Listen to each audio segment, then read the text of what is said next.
Bab 3671. Memasuki kolam peri. Ekspresi Paman Yuan berubah, tetapi ucapan iblis Fu juga masuk akal.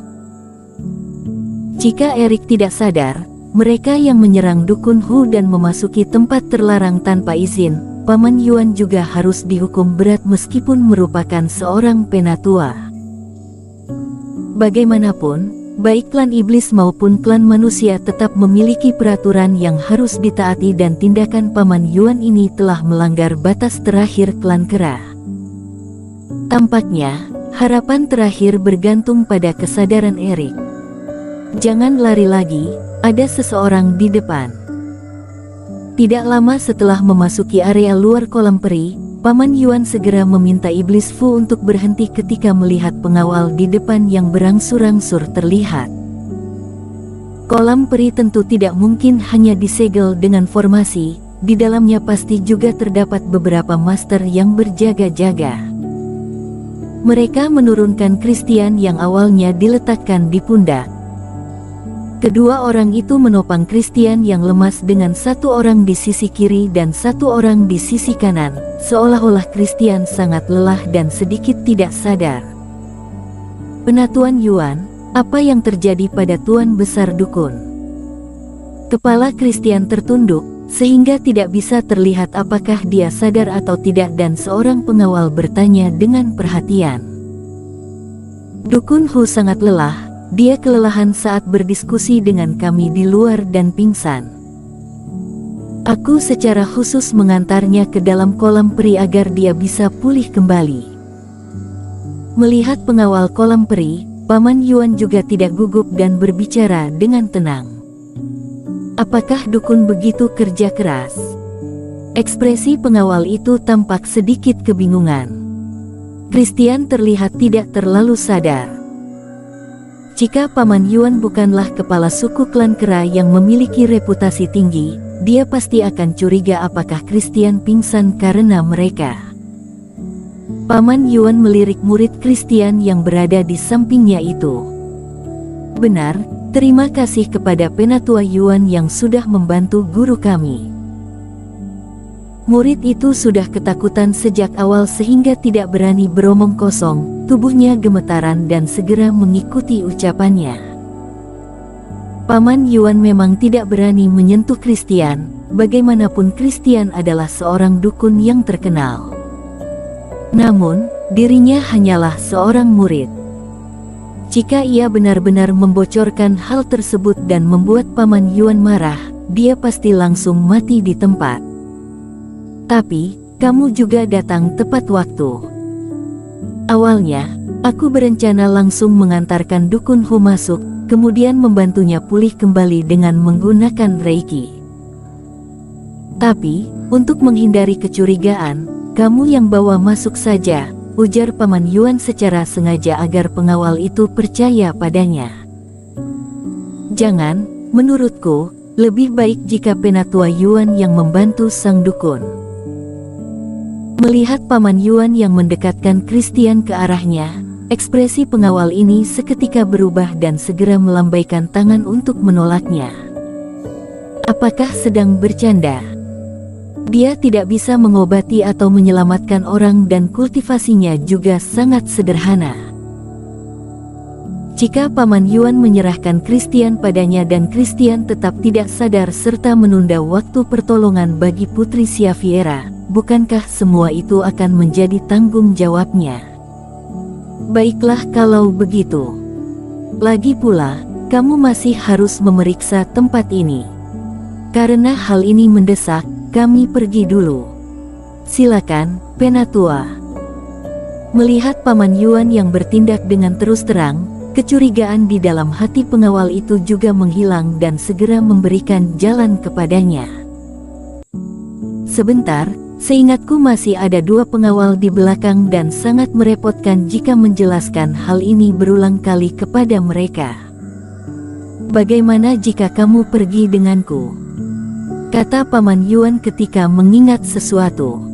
Ini, baiklah. Meskipun pengawal tersebut merasakan sesuatu yang aneh, ia juga tidak mengatakan apa-apa. Dengan adanya Paman Yuan si penatua ini dan juga murid Christian sebagai saksi, seharusnya tidak ada masalah.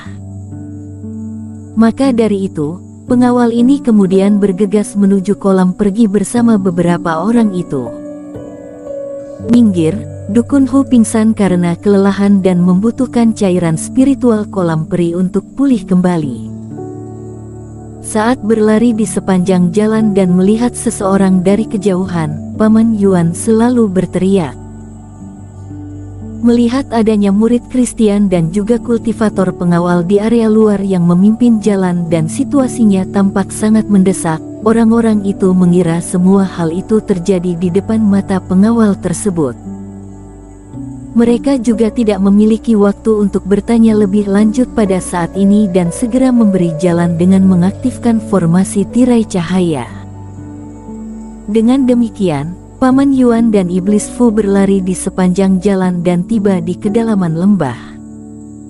Kolam peri ada di depan, akhirnya kita sampai.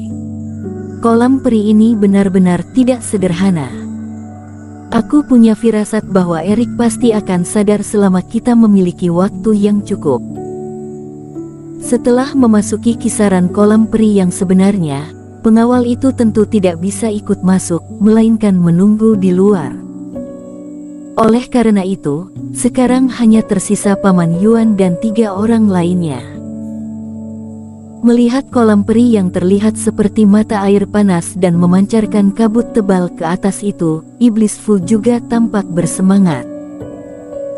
Luas kolam peri ini tidak terlalu besar, panjang dan lebarnya hanya sekitar 100 feet, tetapi tingkat kekayaan Reiki di sini 10 kali lebih banyak daripada kolam spiritual yang lain. Selama Iblis Fu mengikuti Erik, dia juga sudah pernah mengunjungi banyak kolam spiritual atau kolam peri selama bertahun-tahun ini. Tetapi, ini adalah pertama kalinya dia melihat kolam peri dengan level setinggi ini. Dia melihat sekeliling, dan benar saja, tidak ada seorang pun di sini. Penggunaan kolam peri oleh Christian untuk menyelamatkan Putri Xaviera benar-benar omong kosong. Dasar. Paman Yuan melihat lagi pada murid Christian yang tampak gugup di sampingnya. Senior, jangan bunuh aku berjanji untuk tetap patuh dan tidak mengatakan sepatah kata pun. Murid itu bergemetaran dan segera bersumpah. Nah, kalau begitu, tinggallah di sini untuk menjaga Christian. Jika gurumu menunjukkan tanda-tanda sadar, kamu harus segera mengirimkan pesan kepadaku dan jangan bermain trik. Jika tidak, meskipun Christian sudah sadar, aku akan menamparkan wajahmu sampai mati, dia juga tidak bisa melindungimu. Paman Yuan mendengus dingin. Selain itu, kolam peri ini sebenarnya adalah tempat yang bagus. Biasanya, tidak banyak kesempatan bagi para jenius klan iblis untuk masuk ke sini. Jika kamu tetap di sini untuk berkultivasi, kamu akan mendapatkan hasil 2 kali lipat dengan setengah usaha. Untuk kali ini, kamu diuntungkan dan aku harap kamu mengerti dengan keuntungan dan kerugiannya. Hamba mengerti. Murid itu mengangguk cepat. Dia juga memahami hal tersebut.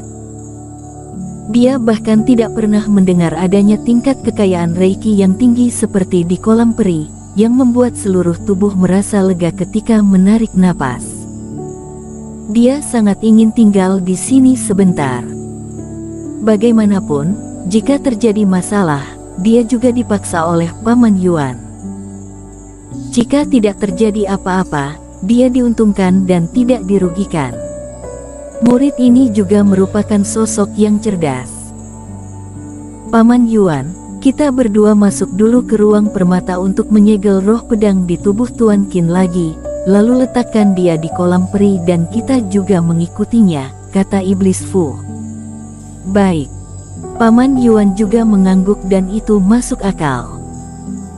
Saat Erik terendam di dalam kolam peri dan mereka berdua tidak mengendalikannya dari samping, roh pedang mungkin akan kembali membuat masalah dan itu sangat merepotkan. Di dalam ruang permata, karena kedua orang itu telah menyegelnya sekali sebelum masuk, roh pedang masih stabil dalam keadaan stabil sekarang. Kedua orang itu memperkuatnya lagi dan mereka juga mengeluarkan Erik. Di dalam kolam peri penuh dengan kabut putih, Paman Yuan dan Iblis Fu menopang Erik dan langsung melompat ke dalam kolam. Apakah manusia ini yang ingin mereka selamatkan? Tapi, mengapa seluruh tubuhnya ditutupi segel? Murid Christian sedikit terkejut ketika dia melihat adegan ini dan kebingungan. Untungnya, roh pedang ini tidak membuat masalah. Setelah memasuki kolam peri, Paman Yuan dan Iblis Fu sangat khawatir jika pola pedang pada tubuh Erik akan kambuh lagi. Tetapi, yang membuat mereka menghela napas lega adalah meskipun jumlah Reiki di sekitar itu ratusan atau ribuan kali lebih kaya, roh pedang juga tidak menjadi semakin liar karena itu. Di dalam kolam peri, semakin dekat ke bawah, semakin banyak Reiki dan efek obat rumput ajaib yang terkandung juga semakin kuat. Tapi, tekanan di sana juga sangat besar. Sekarang, Erik masih belum pulih dan tidak ada kesadaran diri. Menurutku, posisi ini sudah cukup. Setelah membawa Erik ke kedalaman tertentu di kolam peri, Paman Yuan berbicara. Iblis Fu juga tidak memiliki pendapat lain tentang hal ini. Paman Yuan, aku benar-benar banyak berhutang padamu kali ini, ujar Iblis Fu dengan serius. Bersambung.